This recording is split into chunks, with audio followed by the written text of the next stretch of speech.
ख़ास कराची से हैदराबाद आए हैं, हैदराबाद की कम्युनिटी को एम्पावर करने, हुकूमत के सामने अपने मुतालबात रखने, बेसिक ह्यूमन राइट्स के हमारे मुतालबात, हमें नौकरी दो, हमें जीने की आज़ादी दो और आज़ादी से ज़िंदगी जीने का हक़ दे विदाउट किसी डिस्क्रिमिनेशन। और आज आप हमारी स्ट्रीट पावर भी देखेंगे। Thank you.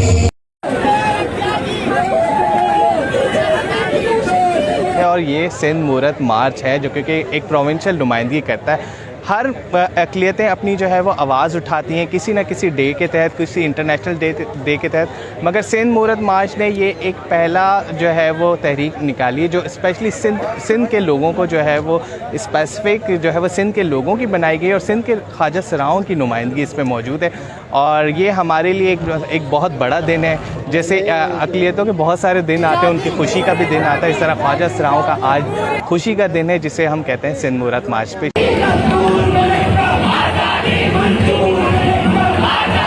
आज का दिन आपको लग रहा होगा ये ना सिर्फ एक फेस्टिवल है बल्कि ये वो दिन है जिस दिन ट्रांसजेंडर जो कम्युनिटी है वो अपने एग्जिस्टेंस की अब बात करती है कि हाँ हम हैं, हमारे भी राइट्स हैं, हम इसी सोसाइटी का हिस्सा हैं। और ये जो है इसका जो तसलसल है, इसके मुख्तलिफ जो इवेंट्स हैं वो होते हैं। इज़्ज़त का मुतालबा, रहने का मुतालबा, जीने का मुतालबा। हमें माशरे से धकेला जाता है लेकिन हम दोबारा आएंगे और इस माशरे में अपनी जगह बनाएंगे। Thank you so much.